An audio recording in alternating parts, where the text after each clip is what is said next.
Merci. Tout le monde m'entend très bien? Ça va? Ok, ben bienvenue. On n'a qu'une demi-heure, donc c'est un petit peu compliqué. Je vais aller un peu vite parfois, hein, mais bon, ce qui est le plus important, c'est qu'on va pouvoir goûter les rhums et puis on va pouvoir un peu les comparer. Hein. Donc voilà.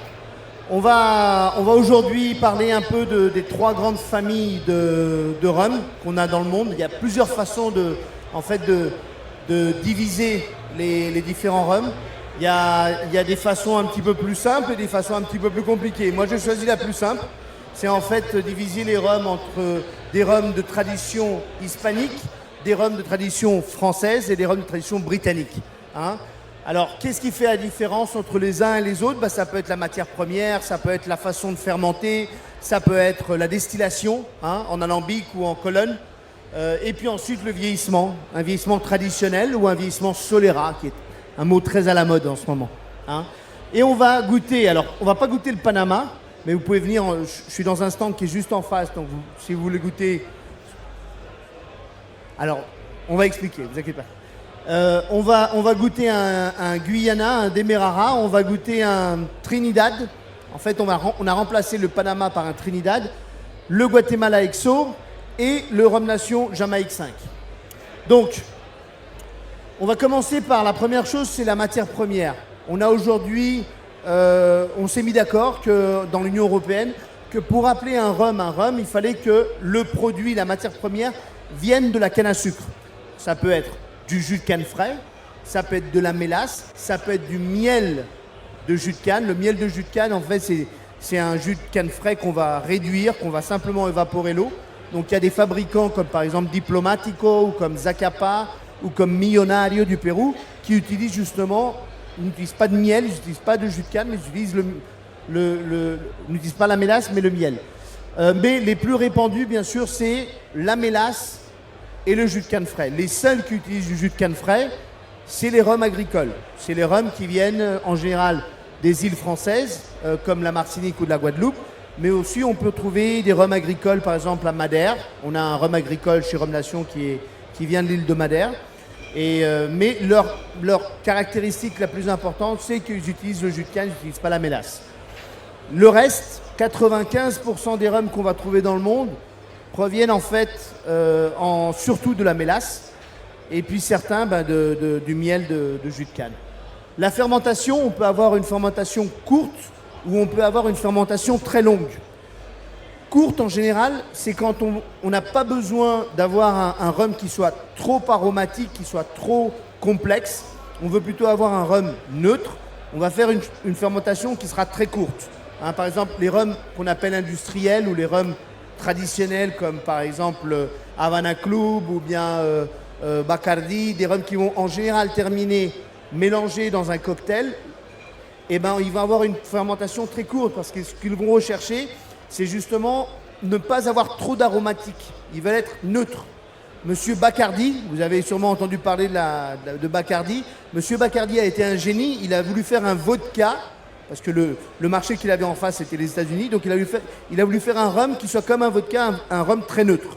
Donc lui, Bacardi fait des fermentations très courtes. Puis ensuite, on a des fermentations très longues qui se produisent surtout en Jamaïque, qui se produisent surtout à La Réunion. D'ailleurs, il y a un mot qui maintenant est très à la mode, c'est les high esters, donc des rhums avec beaucoup d'esters. En Jamaïque, on les appelle les high esters. En Réunion, on les appelait grand arôme. Et maintenant, ils les appellent aussi high esters, hein, parce que les Jamaïcains sont devenus très populaires. Donc, fermentation courte, fermentation longue. Parfois, la fermentation, elle est complètement, in vacuum, et puis parfois, elle est à l'air libre. Et puis ensuite, il y a quand même quelque chose de très important, c'est la destillation. Dans les distillations, on peut la faire soit dans une colonne, dans une coffee colonne, soit avec un alambic. Alors, ça va donner des rums complètement différents. D'ailleurs, aujourd'hui, on a la chance qu'on va pouvoir goûter un rhum qui a le même âge, 5 ans, et en plus qui a eu le même type de vieillissement, 4 ans sur une île et ensuite 1 an en Italie, 4 ans dans un fût de Bourbon et ensuite 1 an dans un fût de Xérès. Mais le premier rhum, le Trinidad 5, il a eu une courte fermentation et il a été destillé en colonne. Et vous allez voir, ça a un profil un peu plus frais, plus épicé, plus léger. Et le Jamaïque 5, même process, 4 ans et 1 an, mais longue fermentation et destillation en alambic écossais, dans un pot still. Et vous allez voir ces deux rhums qui sont complètement différents. Complètement différents. Puis je ne peux pas vous dire lequel est meilleur, hein, c'est vous qui décidez. Hein, le meilleur rhum, c'est celui que vous préférez. Et alors ensuite, voilà, on a le vieillissement traditionnel. Qu'est-ce que le vieillissement traditionnel? Eh bien, on a un fût, on met dans le fût du rhum, et puis on attend. 5 ans, 6 ans, 10 ans. Au bout de 10 ans, de 12 ans, on prend le rhum et on fait un mélange. Et en général, on va appeler, par exemple, on va l'appeler un rhum 12 ans. Le 12 ans, c'est le rhum le plus jeune qu'il y aura dans le mélange. Hein, ça, c'est la façon traditionnelle, un peu comme dans les whiskies, un peu comme dans les cognacs, un peu comme dans beaucoup de spi. Et puis ensuite, il y a le Solera. Alors le Solera, qu'est-ce que c'est? C'est deux choses en fait. C'est un système dynamique, c'est-à-dire le rhum ne va pas rester dans un fût, mais il va voyager dans différents fûts. Et entre chaque fût, on va avoir un apport de rhum plus vieilli. Pour donner au rhum plus jeune un petit peu plus de maturité, un petit peu plus d'aromatique, un petit peu plus de saveur, etc., etc. Donc c'est deux choses, c'est le dynamisme, hein, on ne laisse pas le rhum vieillir dans un fût, c'est pas statique, ça bouge, c'est dynamique, et entre chaque fût, il y a un apport de rhum plus vieilli. D'accord? Donc il y a beaucoup de rhum ici dans la salle qui sont des Solera. Chez nous, on en a aussi. Hein. Le plus populaire, c'est sûrement le Panama 18 Solera qu'on a, hein, mais il y en a d'autres qui sont très bons aussi. Et par exemple, en général, les marques de rhum qui sont aujourd'hui sur le marché ont créé leur propre système Solera, parce que le système Solera, ça vient des Xérès, des vins de Xérès, hein, des vins espagnols. On s'est tous inspirés de systèmes qu'ils utilisent pour vieillir leurs vins, mais le seul rhum que vous avez ici, que moi je connaisse, qui vraiment suit le système Solera de Xérès, c'est Santa Teresa du Venezuela. Le reste, on s'est un peu inspiré, hein, mais on n'a pas suivi la pyramide, le système pyramidal qu'ont les vins de Xérès. Alors, en plus, on va, dans ce process de vieillissement, utiliser différents types de fûts. En général, le fût qu'on va toujours retrouver dans le monde du rhum, c'est le fût de Bourbon. Hein, un peu moins chez les rhums agricoles. Un rhum agricole, on va plutôt retrouver des fûts de bois limousin, des fûts de chêne français. Mais dans le reste des rhums, on va retrouver toujours du fût de chêne américain qui a eu du Bourbon avant, ou du whisky américain. Mais beaucoup de producteurs aussi utilisent un deuxième fût, un troisième fût pour apporter plus de complexité à leur rhum. Et beaucoup font ce qu'on appelle un charring. On va brûler les fûts, on va laisser une belle couche de charbon à l'intérieur des fûts pour justement donner certaines caractéristiques très intéressantes, comme par exemple le côté un peu chocolat, le côté un peu café, le côté un peu fumé. Tout ça, ça va être apporté par des fûts qui vont être rebrûlés. Ça va jusqu'à maintenant? C'est un peu technique, hein, mais là on va passer au rhum. Ah, enfin. Alors, le premier rhum qu'on va goûter, c'est le le Demerara. Là, celui-là, on ne va pas le goûter. Pape, vous l'avez sur le stand. Donc, il y a une origine qui est très peu connue, mais qui est très, très importante. C'est la Guyane britannique, qu'on appelle en anglais la Guyana. Donc cette origine, en fait, il est pas nouveau. Hein. Pour ceux qui savent pas, mais il y a eu des empires en fait des rhums au XVIe siècle. On avait la Martinique, qui était une puissance rhumière. on avait la Barbade, on avait la Guyane, la Guyane britannique. Hein. C'est vraiment des pays qui ont une grande tradition. Alors qu'est-ce qui est intéressant dans ce terroir? Ce qui est intéressant dans ce terroir, c'est justement un fleuve qui traverse la Guyana. Ce fleuve s'appelle Demerara. Et il est très important parce que d'abord, il va nous fournir de l'eau. On a toujours besoin d'eau quand on fait des spi.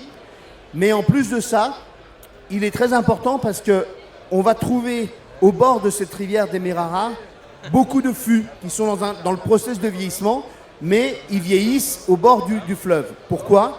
Parce que la Guyana, c'est un pays tropical, il fait très chaud. Et c'est vrai que si on laissait les fûts loin du fleuve, on va avoir plus d'évaporation parce qu'on a un peu moins d'humidité. Étant donné qu'ils sont près du fleuve, qu'il y a plus d'humidité, on va avoir moins d'évaporation, donc on va pouvoir vieillir plus longtemps. Donc c'est très important.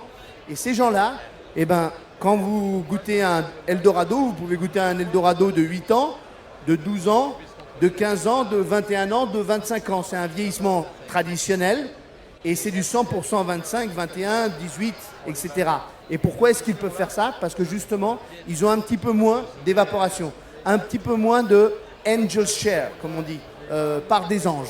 Hein, il y a eu un film, je crois. Hein. Donc ça, c'est le fleuve, où d'ailleurs au bord du fleuve, on a la canne à sucre. Et eux, ils sont particuliers dans une chose, c'est la distillation. Si vous aviez visité la Guyane britannique il y a 20 ans, vous auriez pu visiter facilement une 50aine de distilleries. Certaines très petites et certaines très grandes, comme par exemple Diamond, Enmore, Portmorant, hein, des distilleries qui sont aujourd'hui des classiques pour les gens du rhum. Aujourd'hui, toutes ces distilleries, il y a à peu près une quinzaine d'années, ont fusionné. Et vous allez trouver un seul producteur, un seul fournisseur de rhum en Guyane britannique qui s'appelle Demerara Distillers Limited. Okay. Mais ce qui est intéressant, c'est qu'ils ont gardé les différents engins de distillation. Donc on va trouver par exemple, et ça c'est vraiment atypique dans le monde du rhum, on va trouver des colonnes, on va trouver des alambics, et par exemple ici, vous avez une colonne qui est en bois tropical. Hein, le rhum, il va passer non pas par du cuivre, mais par du bois. C'est intéressant. Hein. Donc c'est vraiment, et puis en plus cette colonne, elle a 300 et quelques années. Donc c'est vraiment, une origine qui, pour les gens du rhum, c'est quelque chose de très, très exotique et on aime beaucoup la Guyane pour ça justement. Alors le rhum qu'on va goûter aujourd'hui, c'est un rhum 100% mélasse, c'est le premier. C'est un rhum d'une fermentation moyenne qui est distillé, donc c'est un mélange de rhum, colonne et alambic. Ensuite, c'est un mélange de 4 à 14 ans. Alors comment ça marche? Leur Solera, c'est très simple. On va avoir 3 fûts de Bourbon, des fûts qui sont arrivés des États-Unis, qui avant ça avaient du Jack Daniels. La première année, on a un rhum blanc qui sort de la colonne de distillation ou de l'alambic. On va le mettre dans le premier fût. On va le laisser un an. Au bout d'un an, on va le retirer et on va rajouter du 5 ans. OK? On crée un premier mélange. Ce premier mélange va aller dans le deuxième fût, qui est un fût de Bourbon, mais qu'on va rebrûler. OK? Pour réactiver un peu la lignine qui est un élément important pour donner le côté un peu plus caramel, le côté un petit peu plus toffee, le côté un petit peu plus chocolat. On va le laisser un an, ce premier mélange. Au bout d'un an, on va le sortir. On va rajouter du 7 ans. D'accord? Ce deuxième mélange va aller dans le troisième fût, qui est un fût de Bourbon à nouveau, mais dans lequel, et ça c'est quelque chose de très, très Guyana, ils mettent du guarapo, ils mettent du jus de canne frais, et ensuite ils brûlent le fût. Donc le jus de canne va caraméliser à l'intérieur des parois du fût, et bien sûr ça va apporter quelque chose d'intéressant après dans le rhum, et on va le laisser un an. Et au bout d'un an, on va rajouter du 13 ans. Donc on va avoir en Guyane un Solera de 3 à 13 ans, hein, où le rhum le plus vieilli à 13 ans, mais le rhum le plus jeune à 3 ans seulement. Et ce rhum va partir en Italie, et dans un fût de Xérès, Xérès Oloroso, il va rester 1 an. Donc c'est un rhum très intéressant, vous l'avez tous, allez au nez avec ce premier rhum. C'est un rhum qui au nez va vous donner des notes un peu plus caramel, un petit peu plus fumé, un petit peu le côté peut-être tabac même. Et en bouche, c'est très intéressant parce qu'au début, on a le côté fruité, le côté un peu doux, puis ensuite on passe rapidement aux épices, c'est très explosif.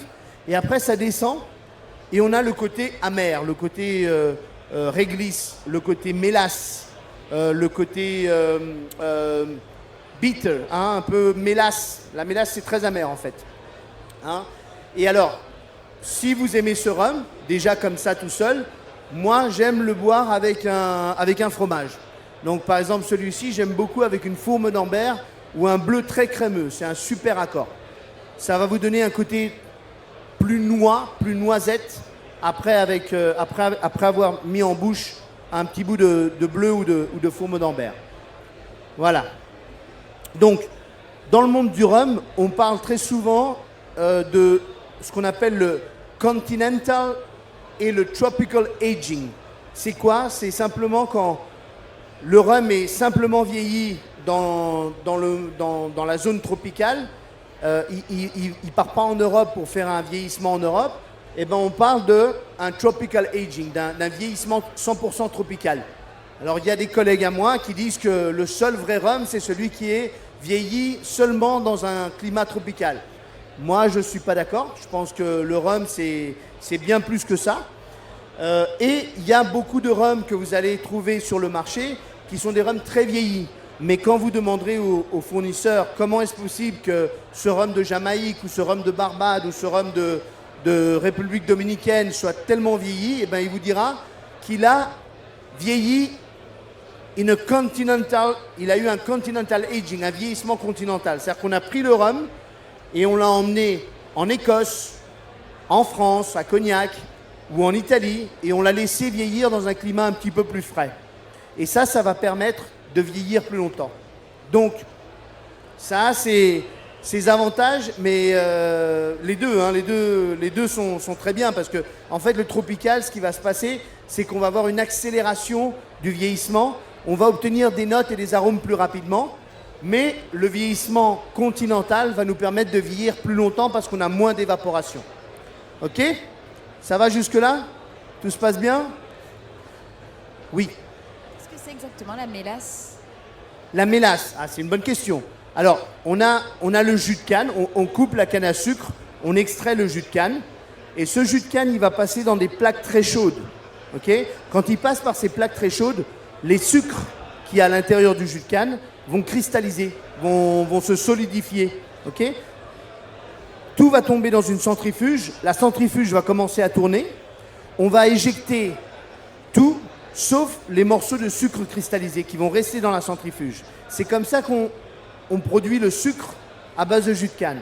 Seulement ce process-là, on ne va pas le faire une seule fois, on va le faire jusqu'à 4-5 fois. Et au bout de 4-5 fois, eh ben, on n'a plus un jus de canne, on a une mélasse.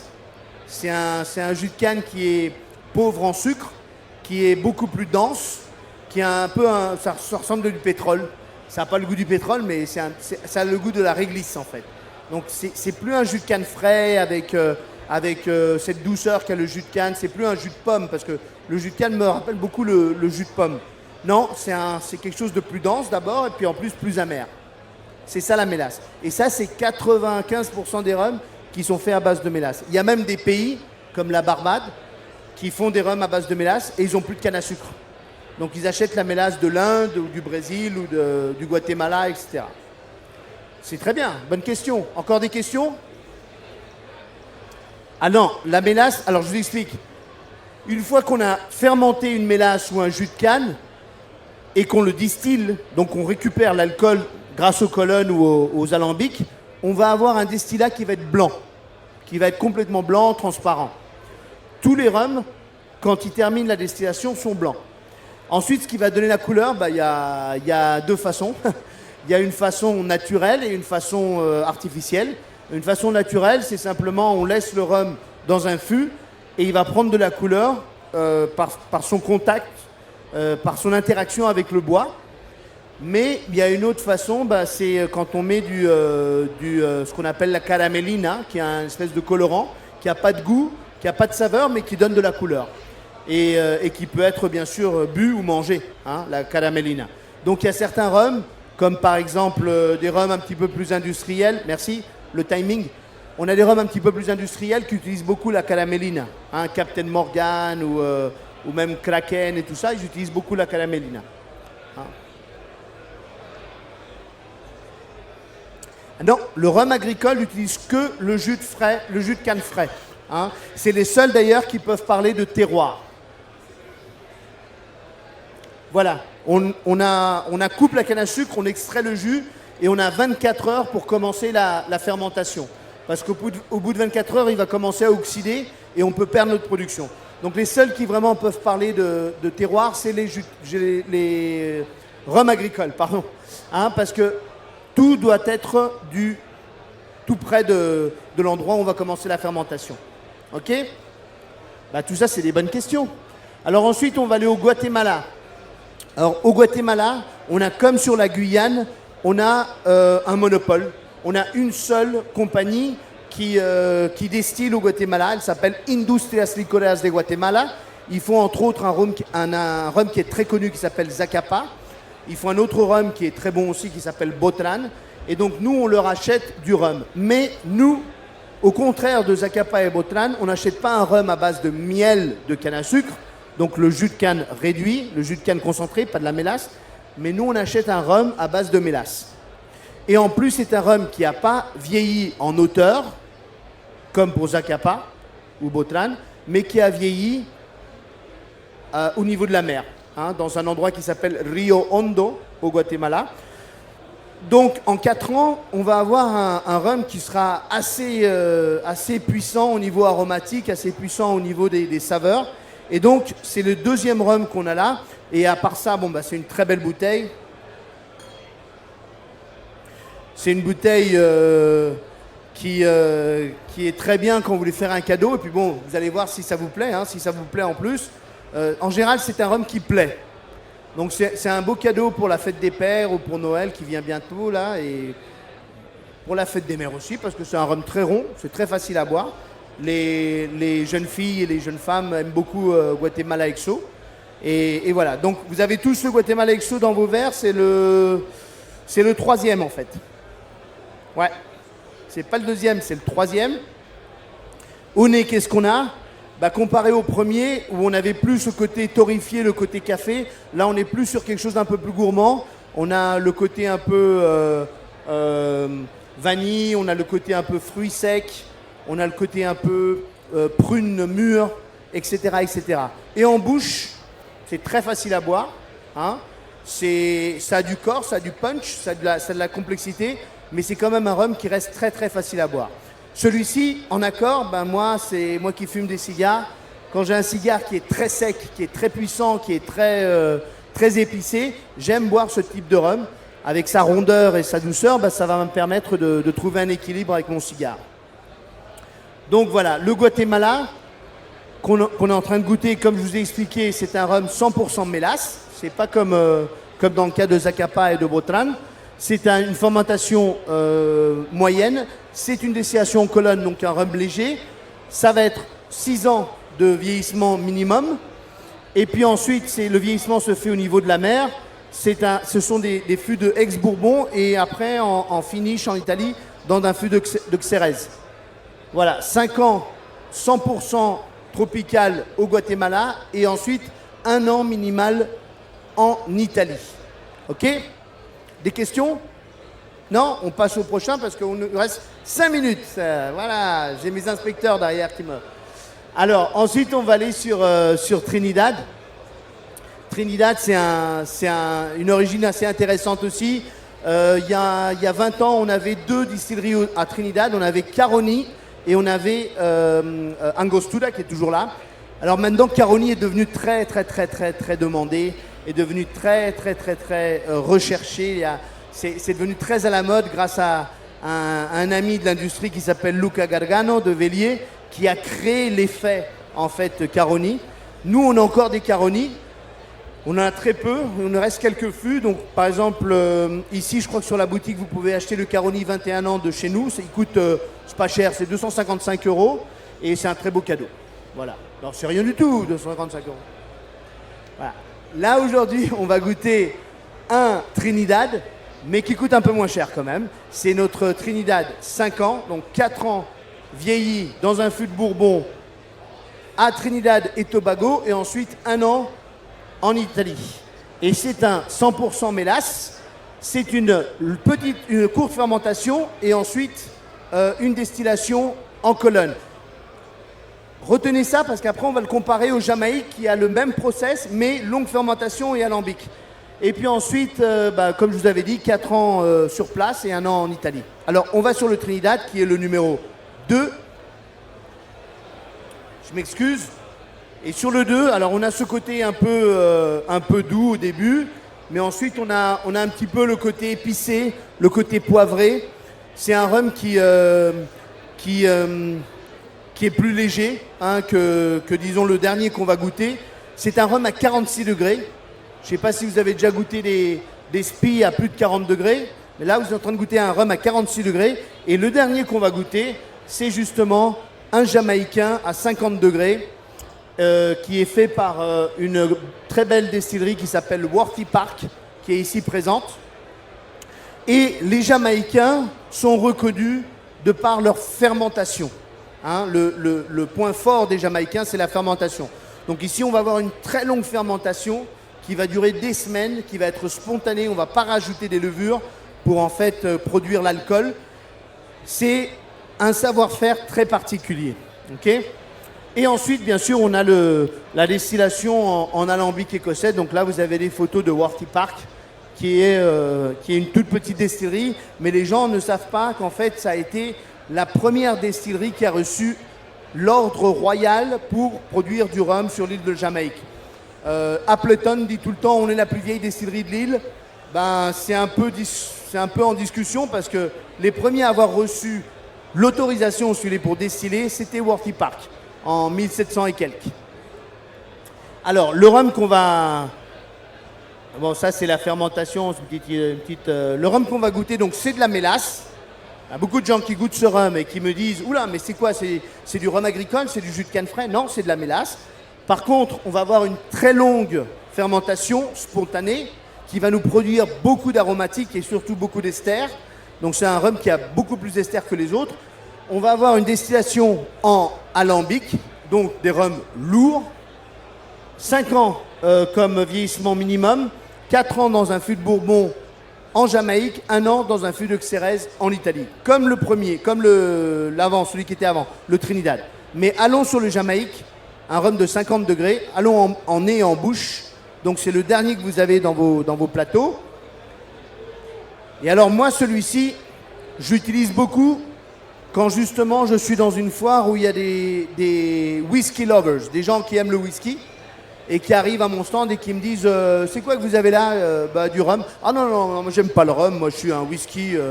Ah mais j'ai un whisky, j'ai un très bon whisky. Ah bon? Oui. Et je leur sers le Jamaïque, 5 ans.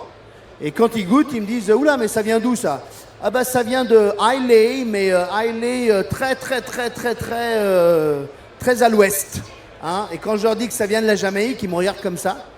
3 minutes, ils me regardent comme ça et ils me disent mais c'est quoi? C'est du rhum. Et ils sont toujours très surpris. C'est vrai que c'est pas un rhum des plus faciles à boire, parce que c'est un rhum très complexe, mais je trouve que pour avoir 5 ans, pour avoir 50 degrés, je trouve qu'il est assez rond, il est assez complexe et il peut accompagner plein de bonnes choses. Bien sûr du chocolat noir, bien sûr des fruits rouges, bien sûr un cigare, bien sûr du café. Et c'est une très belle expérience. En plus, il est aphrodisiaque. Au bout de 3 verres de Jamaïque 5 ans, n'importe quel mec est fantastique. Il a un super look. Parce que c'est tellement fort. Bon voilà, j'ai mes inspectrices qui me font c'est fini, t'arrêtes. Je suis juste en face, donc si vous avez encore des questions, vous êtes bienvenus. Et voilà, j'espère que vous avez apprécié cette masterclass et que vous avez l'impression que vous avez appris quelque chose de nouveau, quelque chose de... Voilà. Merci.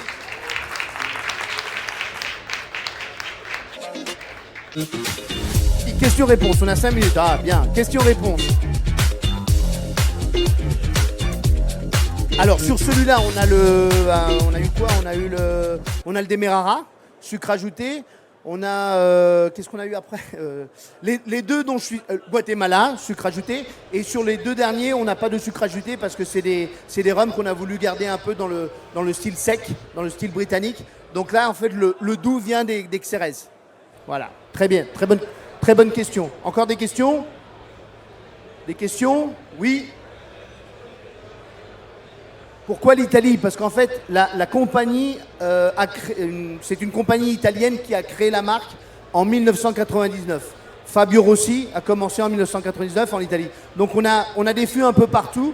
On a surtout en Écosse, surtout en Italie. Mais là, on est en train de travailler, par exemple, l'île Maurice. On a des rums, mais on les laisse sur place. Le Pérou, on les laisse sur place. Mais le gros des fûts est en Italie et en Écosse. Très bien. Encore des questions? Non? Ça vous a plu? Parfait, merci.